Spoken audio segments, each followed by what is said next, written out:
눈부신 하루를 위하여 구본영님의 리뷰를 마저 하겠습니다. 24권의 책을 읽어라. 나는 하루에 3권의 책을 읽기도 한다. 그러나 어떤 때는 한 권을 가지고 한 달을 읽는다. 평생을 끼고 사는 책도 있다. 같은 책인데 이렇게 다르다. 사람이 다르기 때문이다. 맹자는 책을 읽는 것을 잃어버린 마음을 찾는 일이라고 말했다. 주자는 도리란 이미 자기 자신 속에 갖추어져 있는 것이니 밖에서 첨가될 수 없다라고 했다. 독서의 길은 자기 속에 이미 있었으나 잃어버린 마음을 찾는 것이다. 마음을 거두어들이지 못하면 책을 읽어 무엇하겠는가? 그러므로 책을 읽는 것은 두 번째 일이 된다. 책을 읽는 것 자체가 목적일 수 없다. 첫 번째 목적은 잃어버린 마음을 되찾아오는 것이다. 좋은 책을 읽어 이해하게 되면 이를 통해 원래의 마음을 찾게 된다. 좋은 책을 읽는 것은 경험하는 것이다. 책은 자신을 절실하고도 기묘한 곳에서 이해되어야 한다. 책은 자신의 절실하고도 기묘한 곳에서 이해되어야 한다. 많이 읽어라. 젊은 사람들은 특히 많이 읽어야 한다. 1년에 100권 정도 읽으면 아주 많이 읽는 것이다. 이런 사람은 독서광이다. 50권 정도 읽으면 일주일에 한 권을 읽는 것이니 꽤 많이 읽는 편이다. 24권 정도 읽으면 2주에 한 권을 읽는 것이니 적당하다. 보통 사람도 그 정도는 읽을 수 있다. 12권을 읽으면 적게 읽는 편이고 그보다 더 적게 읽는 사람이 있다면 배우는데 게으른 사람이다. 이런 사람들에게서는 얻을 것이 없다. 천천히 읽으라. 책은 음식과 같다. 천천히 씹으면 그 맛이 오래가지만 대강 씹어 삼키면 끝내 그 맛을 알 수 없다. 공자는 배우되 생각하지 않으면 얻는 것이 없고 생각하되 배우지 않으면 위태롭다고 말했다. 한번 읽고 다시 한번 생각하고 한번 생각하고 다시 읽는 것이 책을 읽는 좋은 방법이다. 명심하라. 생각할 것이 없는 책은 책이 아니다. 그대의 시간을 죽이고 돈을 죽인다. 가장 나쁜 투자다. 좋은 책을 고르면 투철해져라. 조금 읽고 많이 숙고해야 한다. 특히 중년 이후에는 많이 읽는 것보다 조금씩 깊이 생각하는 것이 좋다. 젊은 시절은 기억력이 좋고 정신은 활력이 왕성할 때다. 되도록 많이 읽는 것이 좋은 이유가 거기에 있다. 그러나 중년이 되면 기억력이 많이 떨어진다. 반면 이해의 폭과 깊이는 넓고 깊다. 그러므로 중년 이후 독서는 한두 단락을 보더라도 마음을 여유있게 풀어놓아야지 많이 읽으려고 탐내서는 안 된다.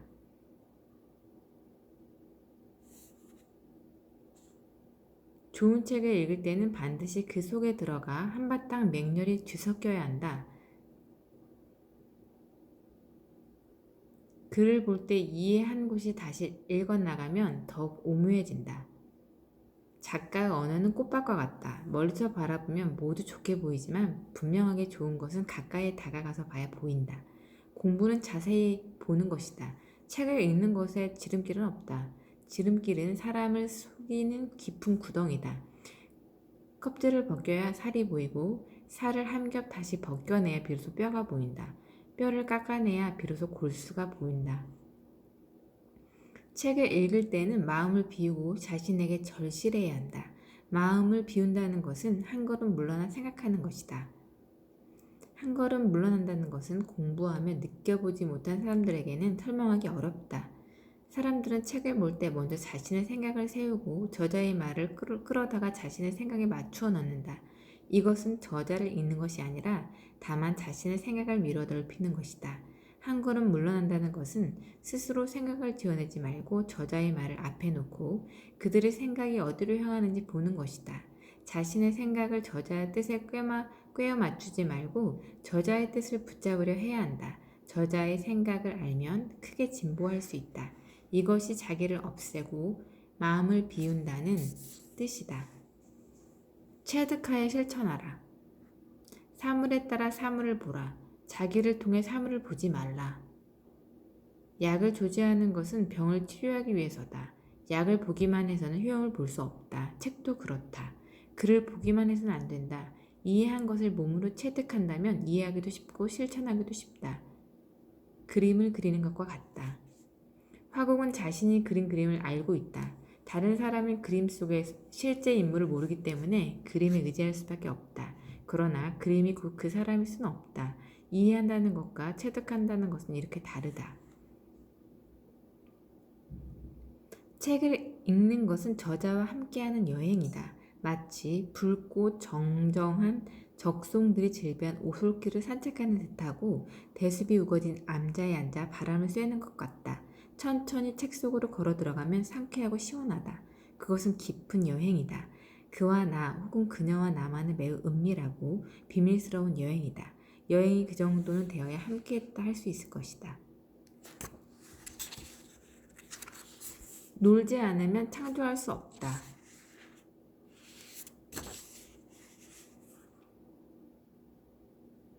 칼마하임은 같은 사람은 우리에게 사회적 실체에 묶이지 말고 그 대신 존재라는 더 크고 풍요로운 곳으로 나아가라고 권유했던 것이다. 권유한다. 생명과 자유에 대한 개개인의 치열한 내적 성찰과 변화 없이 평화를 이룰 수 없다. 이것은 어렵고 먼 길이지만 유일한 길이다. 평화는 무엇보다 모든 생명체들이 그들의 모습 그대로 존재하게 하는 아름다움이다. 평화는 자기 자신을 찾아 돌아가는 조용하지만 확고한 인내와 확신이다. 평화는 한 번도 갈 길을 의심하지 않고 흐르는 강물과 같다. 평화는 천천히 걷는 것에서부터 시작한다. 걷는다는 것은 살아있다는 것을 느끼는 것이다. 그것은 땅과 교감이다. 색은 생명이다. 소채를 키워내고 나무를 자라게 하고 과일을 익게 한다. 동물이 걷는 것은 그 생명력과 만나는 것이다. 아스팔트로 덮여있지 않은 자연의 길을 천천히 걸으며 마치 흙 속에 뿌리 내리듯 그렇게 천천히 걸으며 땅의 기운을 몸 안으로 받아들이는 것이다. 느림은 아주 귀중한 자산이 되었다. 지나간 시대에는 모든 사람들의 것이었지만 이제는 가장 부유한 사람만 마음 놓고 즐길 수 있는 것이 되고 말았다. 알제리 출신 프랑스 경제학자인 자크 아탈리는 느림을 가장 부유한 사람들이 추구하는 가난한 시대의 퇴보, 하이퍼 계급 안에서 유행하는 자기 컨트롤의 미학이라고 말한다. 커다란 톱니바퀴에 물린 작은 톱니바퀴에게 느림이란 없다. 느림은 큰 톱니바퀴만이 즐길 수 있는 것이다.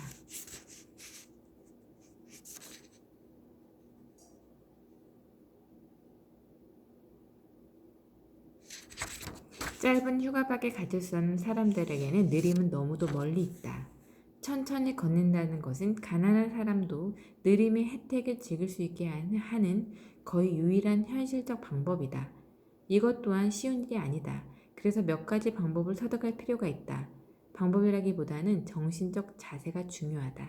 작은 습관을 만들어서 그 습관 일상의 일부를 지배하도록 허락하자. 새로 만들어낸 습관이란 변화 속에서 그 변화를 지속하게 하는 관성이니까. 그러자면 자신의 자동차에서 조금이라도 더 자유로워져야 한다. 가능하면 차를 가지고 다니지 말라. 그러면 느림을 경험할 수 있다.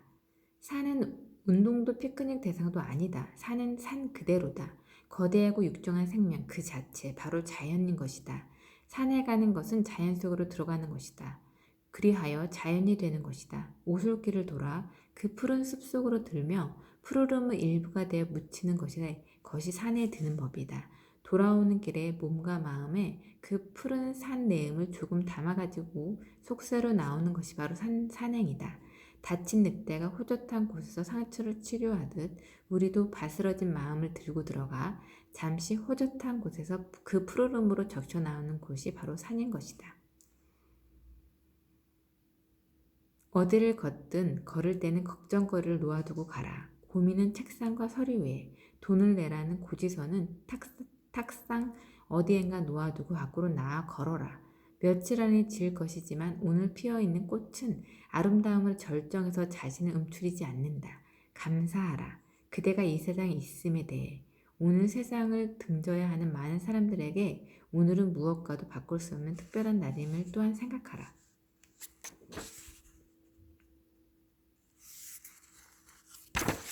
많이 걸어라. 자연 속을 걸을 수 있도록 애를 써라. 나무와 흙길을 아주 천천히 걸어라. 접지를 통해 물리적 생명력을 받아들이고 사고를 통해 정신적 순환을 막힘없게 하는 것이 곧 걷는다는 것이다. 천천히 자연 속을 걷는 것처럼 우리를 살아있게 하는 것은 없다. 자연은 호흡하고 움직임이며 자연은 호흡이고 움직임이며 또한 고요함이다. 마음의 평화는 이렇게 온다. 아빠 앞에 부자 가난한이라는 말을 달지 마라.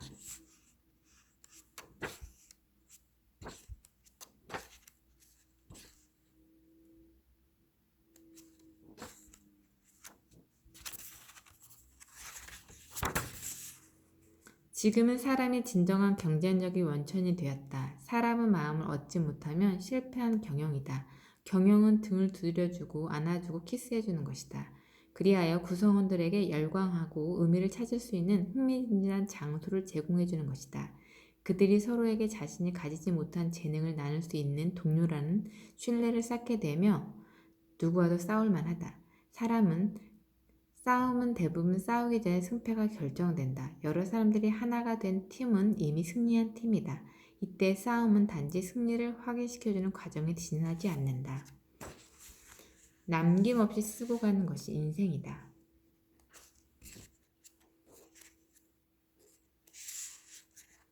가족만 남기고 모든 것을 소진하고 싶은 사람들, 즉 죽음이 찾아왔을 때 빼앗겨도 아쉬울 것이 없는 사람들은 몇 가지 원칙을 가지고 있다. 그들은 자신을 바꾸려고 노력하지 않는다. 태어난 대로 생긴 대로 하고 싶은 일을 하며 산다. 자신을 바꾸어 다른 사람이 된다는 것은 아주 비효과적인 방법이다. 성공할 가능성이 별로 없다. 변화의 핵심은 자신을 바꾸는 것이 아니라 진정한 자신을 찾아가는 여정이라는 점을 놓쳐서는 안 된다. 자신이 누구인지 처음부터 잘 알고 있는 사람은 없다. 자신은 가장 알기 어려운 대상이다. 이것을 알아가는 것이 인생의 과제다. 점점 자기다워지는 것. 이것이 바로 진정한 변화다. 생긴 대로 산다는 것은 게으르게 산다는 뜻이 아니다. 끊임없이 자기를 개발하라. 자신을 개발한다는 것은 자기의 강점을 발견하고 강화한다는 것을 의미한다. 타고난 재능도 그대로 방치하면 쓸모없는 것이 되고 만다. 쓸만한 것만으로 만들어내기 위해서는 각고의 노력과 투자가 필요하다. 어떤 사람들은 자신의 약점을 보완하는 데 시간과 돈을 투자한다.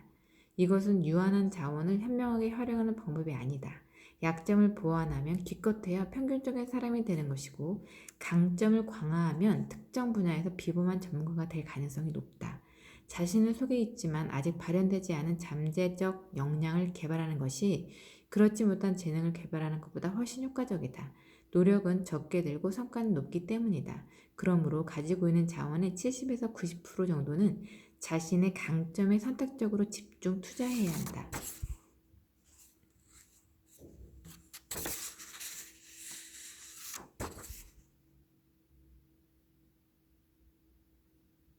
인생이라는 긴 여정에서 자신이 꿈꾸는 곳을 향해 끊임없이 움직일 수 있게 하는 현실적인 힘은 바로 요소에서 작은 승리들을 거두는 것이다. 어떤 사람에 대한 평가는 그 사람에 대한 사회적 가치를 의미한다. 그러나 우리의 삶은 경제적 풍요와 사회적 가치만으로는 충분하지 못하다. 우리는 그 이상의 것을 필요로 한다. 바로 내가 나를 인정해주는 것, 그것이 필요하다. 내가 나를 인정해주는 것, 그것이 필요하다. 하고 싶은 일에 인생을 다 걸고 살다 죽으면 된다. 세상을 떠나면서 남은 배우자에게 약간의 재산을 남겨두는 것은 위안이 된다. 피곤한 몸을 쉬며 아이들을 키웠던 오래된 집 한 채 정도 남기는 것이 좋다. 그리고 약간의 저축을 남기는 것도 좋다. 그보다 더 많이 남기기를 위해 부산을 떨어야 할 이유가 없다. 하고 싶은 일에 인생을 다 걸고 살다 죽으면 된다. 그리하여 초라하고 노쇠한 아까울 것 없는 껍질을 벗고 참으로 자유로운 영혼이 되어 별빛 하나로 밤하늘에 달리면 된다.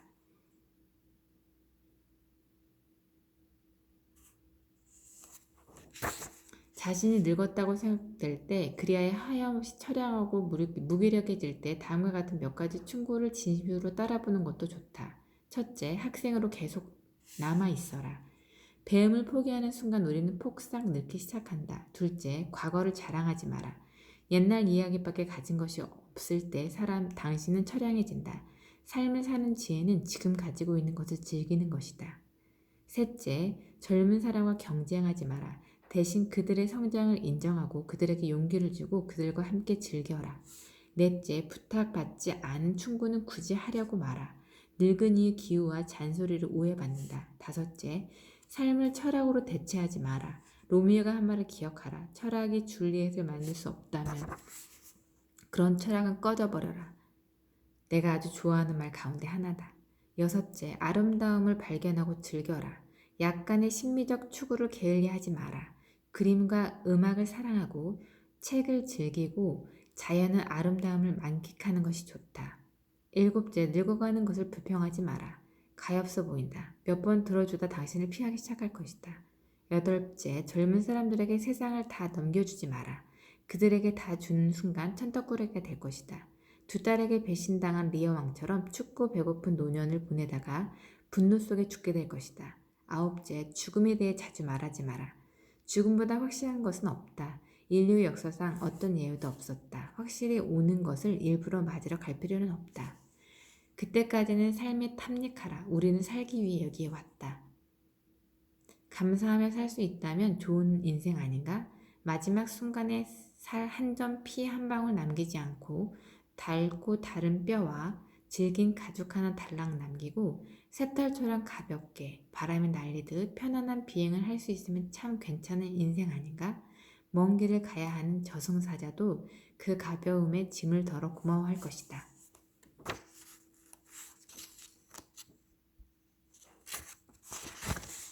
오늘 눈부신 하루를 맞는 당신에게 글을 마치며 성공이란 가고 싶은 길을 계속 가는 것입니다. 저는 그렇게 생각합니다. 가고 싶은 길을 따라가다 운이 좋으면 돈을 벌 수도 있겠지요. 어쩌면 명예를 얻을지도 모르고 또 어쩌면 사회적 권력을 얻게 될지도 모릅니다. 그러나 그러지 못하더라도 가고 싶은 길을 가는 사람은 성공한 사람이라고 생각합니다. 성공이란 가고 싶은 길을 계속하는 것입니다.